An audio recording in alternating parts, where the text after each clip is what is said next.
This is episode 91 of the Magic Detective Podcast. On this episode, you'll hear about the life of the amazing Tommy Wonder. That and more on this episode of the Magic Detective Podcast.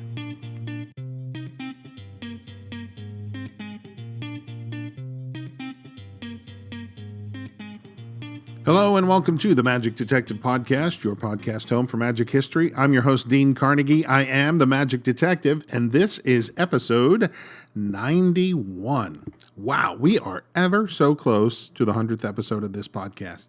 And back when I started, I wasn't even sure we would get 10 episodes in, so this is pretty fantastic.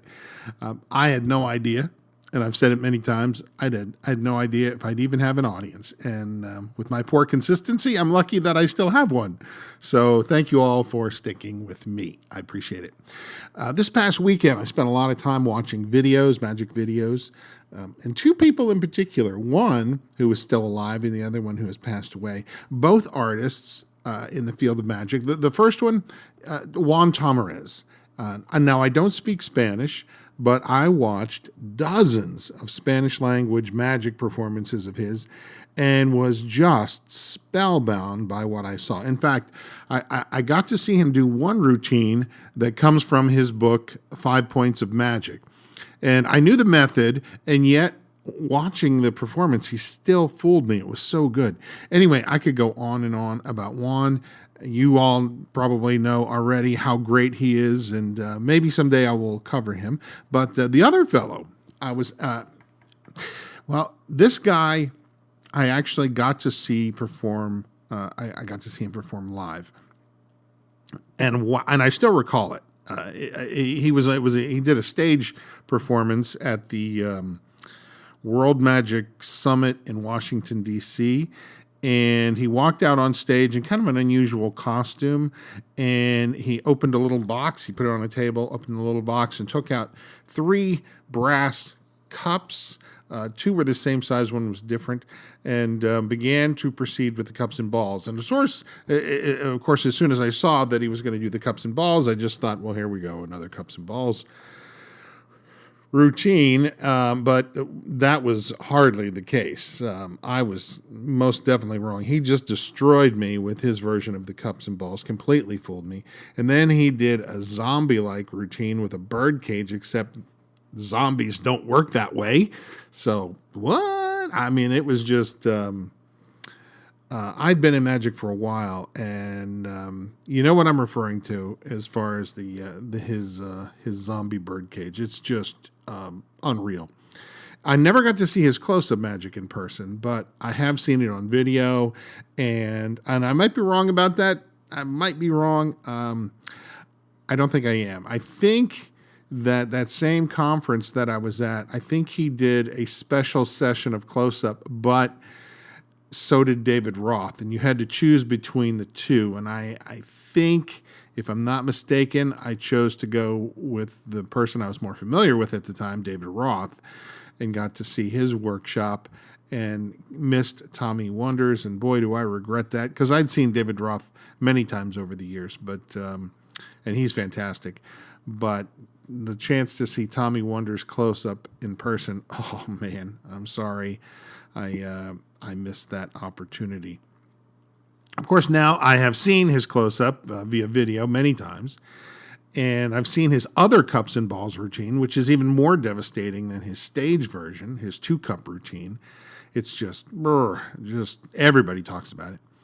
And I could go on and on about his magic before I even get to the podcast, and I'm going to go on and on about it during the podcast. So for now, let's get in today's featured artist.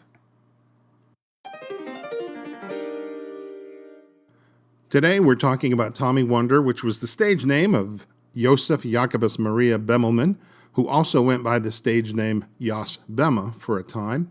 He was born November 29th, 1953, in Holland.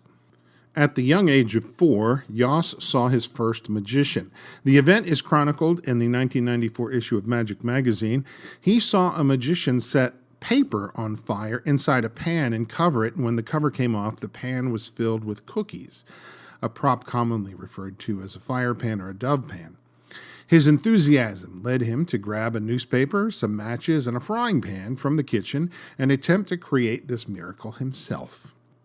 His results were much the same as mine back when I tried to recreate the vanishing milk from paper cone illusion after having seen Tony Curtis do it in the Houdini movie.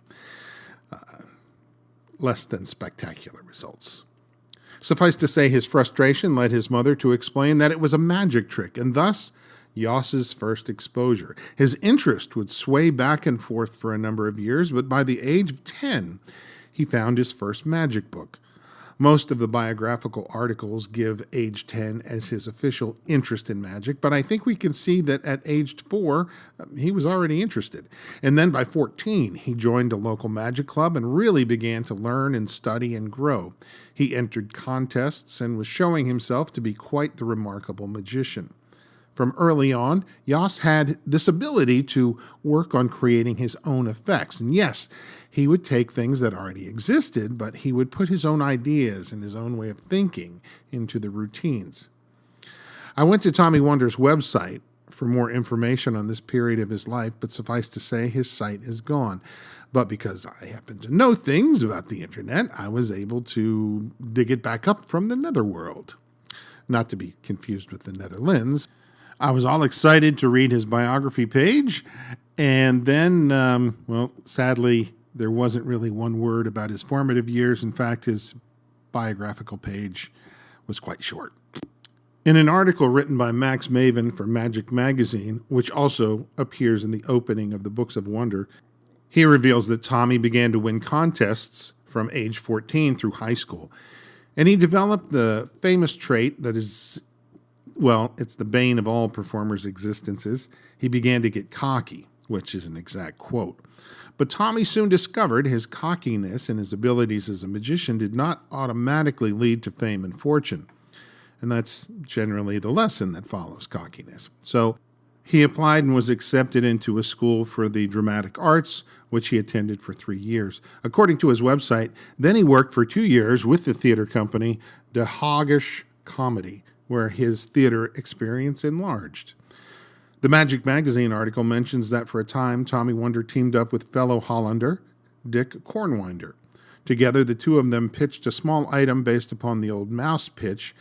They go by various names. I've seen them called squirmels and wormels, and basically it's a piece of brightly colored fabric, kind of a furry-like fabric that's usually about 6 inches long, has a thread attached to it, which you don't see, and through just using your hands, you can manipulate it to make it look like it comes to life. So it was a fun little pitch item that they did on the side.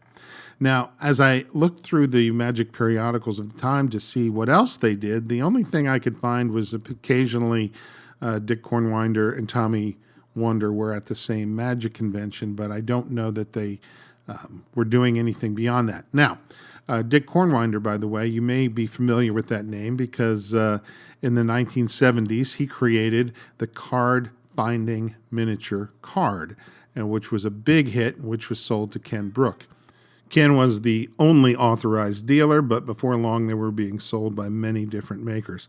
In the 1980s, Juan Tamarez made a splash on American TV when, during a Thanksgiving-timed magic special called The World's Greatest Magic, he presented the card-binding miniature car.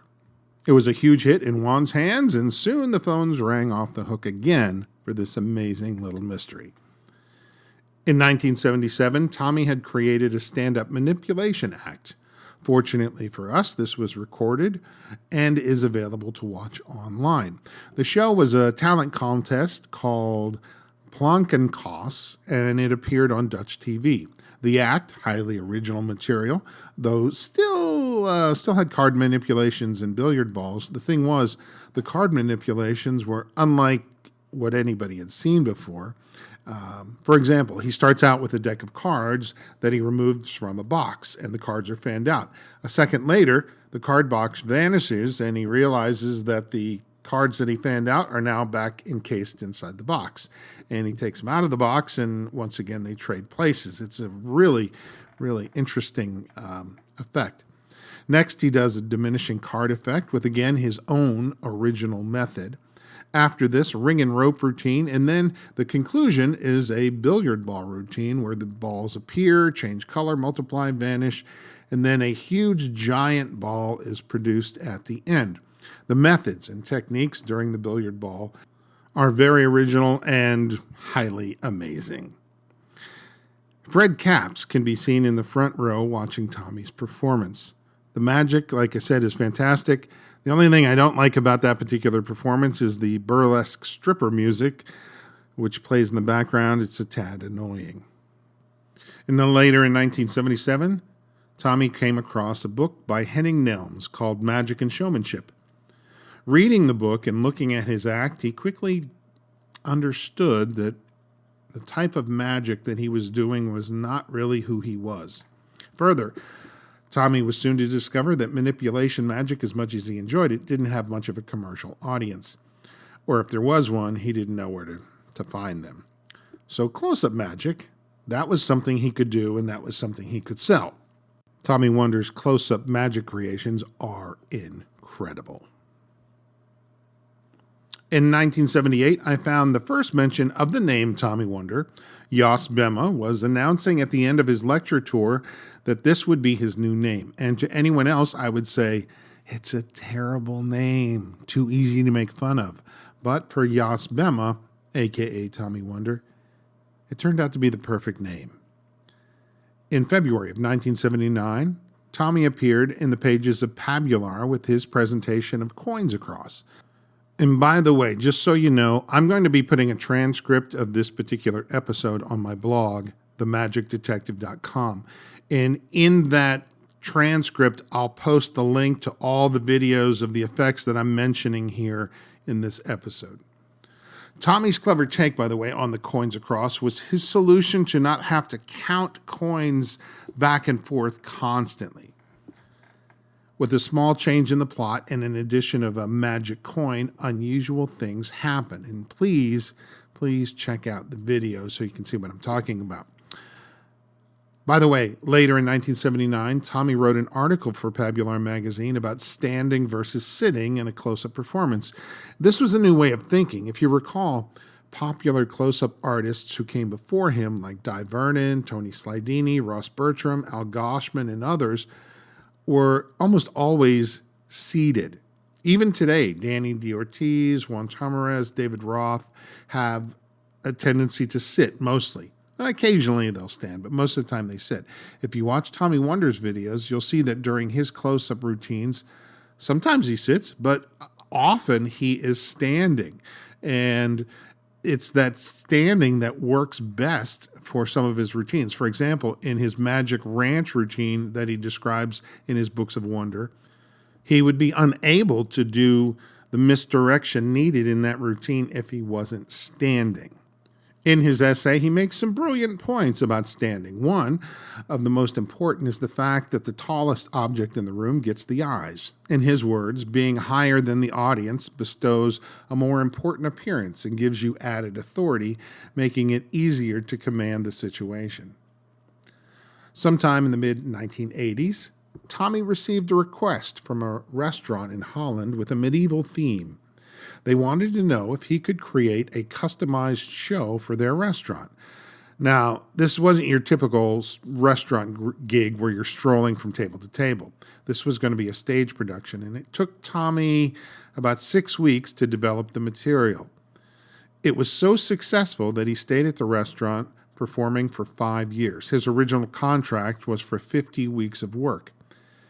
And this material became his new stage act. In 1988, he took time out of his schedule to perform at FISM and won second place in the General Magic category.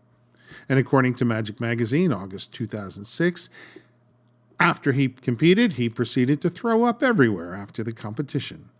The nerves and the stress got the better of him, and he vowed at that point he would never enter FISM again. This restaurant gig really forced him to delve into his theatrical training. If you consider his act, it's presented as a period piece, quite theatrical in nature. There's a whole story going on from start to finish if you pay attention, quite different from what other magicians of the time were doing. It was very standard to go from trick to tricks, sometimes connected, sometimes not. But in Tommy's stage act, one magical moment leads to the next in a logical progression. At the conclusion of a very non-standard cups and balls routine, he ends up with a lemon, an egg, and an orange. He then attempts to make them vanish, starting with the egg, but a bird in a cage that's sitting off to the side begins to make a large commotion when he picks up the egg. This leads to him covering the cage with his cummerbund and more noise from the bird. The cage rattles around a little bit, and then as he walks over, the cage begins to float in the air. This is that zombie thing I talked about earlier. It's an amazing piece of magic, and it all tells that same story. Another thing about his stage act that I found interesting, even though all the props are very, medieval in nature, his table is very modern, very streamlined. So as you look at it, and in fact, you probably don't even notice it, but if you do notice it, the first thing you'll realize is there's no place to hide anything in this particular table the way it's designed. It's pretty well thought out. One thing I did find unusual when I first saw him do his stage version of the cups and balls was that the cups, two of them were the same size, one of them was larger. They all had the same design, but like I said, there was one that was larger. Well, I discovered in the Linking Ring magazine, September 1987, where Tommy mentions that in the medieval times, they used two cups of the same size and one different. And this was based upon paintings that he had seen of cups and balls performers. And then from an August 2006 Magic Magazine interview with Tommy Wonder, I learned that Richard Ross, the great manipulator, had helped Tommy with his stage act. Somewhere among the years, I saw Tommy Wonder present his vanishing bird cage. Now, this is different than the bird cage that was in his stage act. This was like the Blackstone bird cage. But this is a personal favorite of mine. And so many performers have used this prop, and all with different degrees of success. Probably no one more recognizable with the cage than Harry Blackstone Jr. He would walk out on stage holding the red ribbon-covered brass cage, and after uttering the line, "In a moment, this cage will vanish from my fingertips, and you'll not see where it goes." Hup! And then it was gone. He'd go backstage for another cage. He'd come back out and get some volunteers on stage. These were usually children. They would put their hands on the cage, and then boom, the cage would vanish while they were all holding on to it. Just wonderful. Next, we have Billy McComb's hilarious version of the bird cage, which the presentation is basically a mouse eats the cage whole. And he stuns his audience at how slowly he makes the cage vanish. It's unreal, and it's hilarious. Then there's Jonathan Pendragon, who has his sleeves rolled up, and he doesn't seem to move at all, and yet the cage instantly vanishes. And finally, there was Tommy Wonders. And he doesn't start holding the cage. He picks it up, and it seems to be very solid, not flexible or movable. His sleeves are rolled up as well, and without any movement, the cage just vanishes. It's a sight to behold, or not to behold, as the case may be. Tommy now had an award-winning stage act, an award-winning close-up act, and he wasn't finished. In 1996, he wrote, along with Stephen Minch, and published through Hermetic Press, his 2-volume set, The Books of Wonder. And I still recall when those became available. I went straight to Denny's Magic Shop to buy my copies, and I was most curious about this thing I just mentioned, this vanishing birdcage. But then I got quickly caught up in all his articles on the theory of performing, or perhaps it's better to call him his philosophy on performing.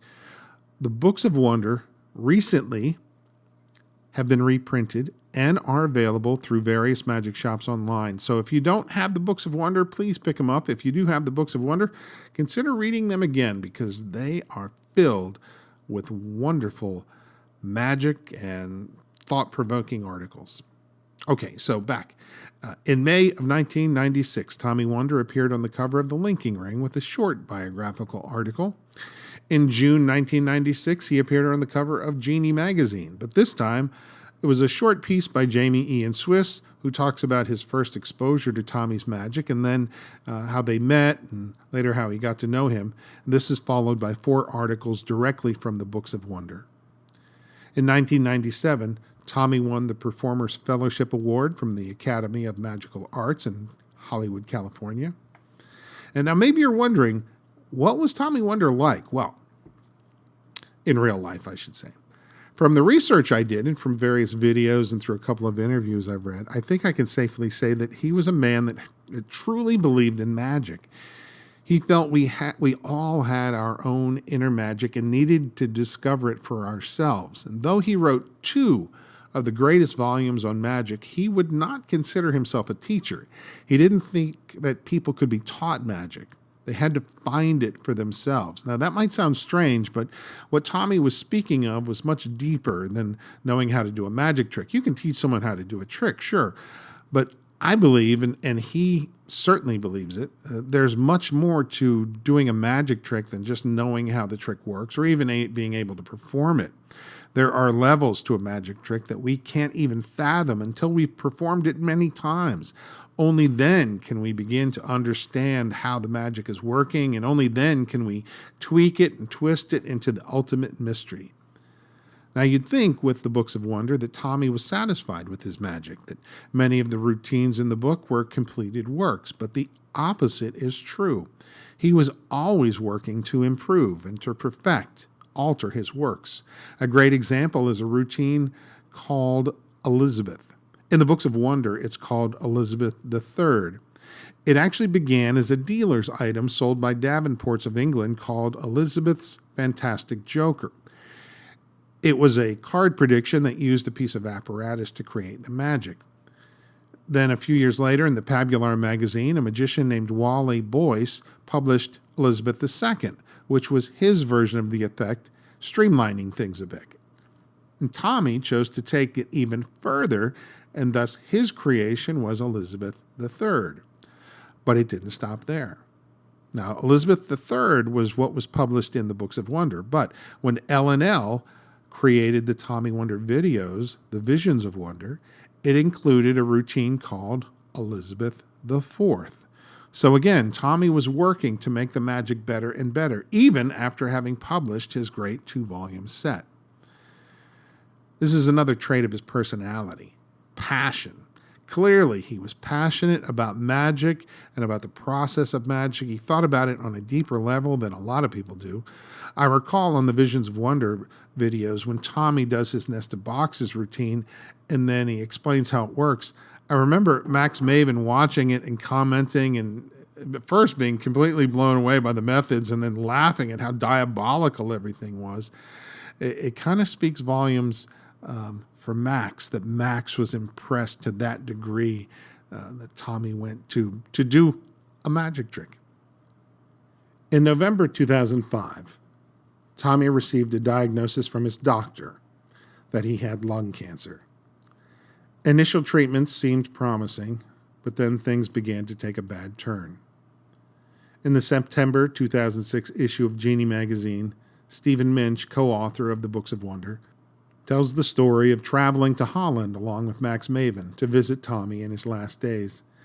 It's a difficult read because he shares his fondness for the man, how their friendship developed, and knowing this trip was going to likely be the last time they saw Tommy.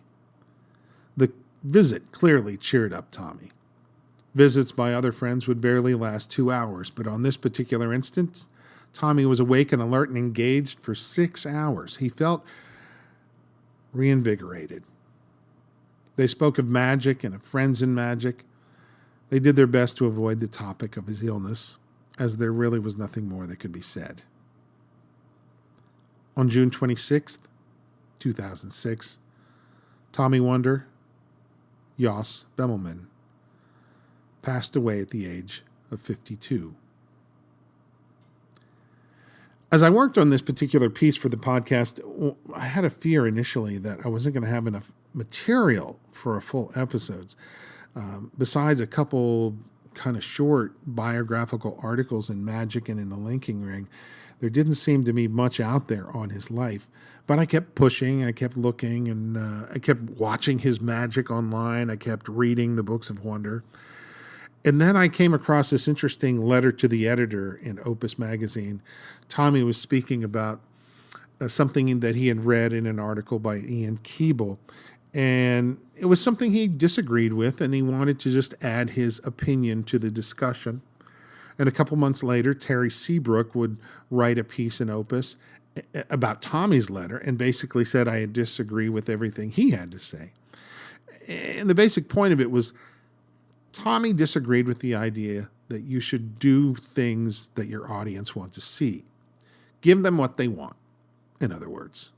Terry Seabrook put it pretty bluntly when he said, Tommy considered himself a magician, while I consider myself an entertainer.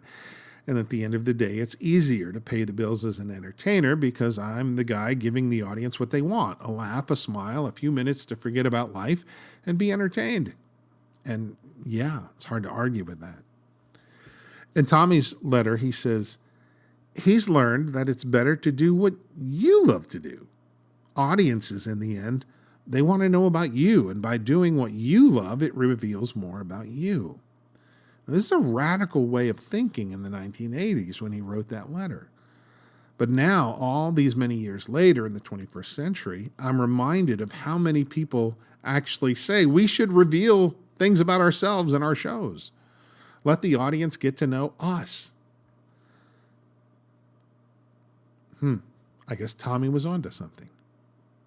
Tommy also points out in his letter that Vincent van Gogh could have painted like all the other painters of his time and likely sold a bunch of paintings. But he had his own vision, and he painted what he wanted.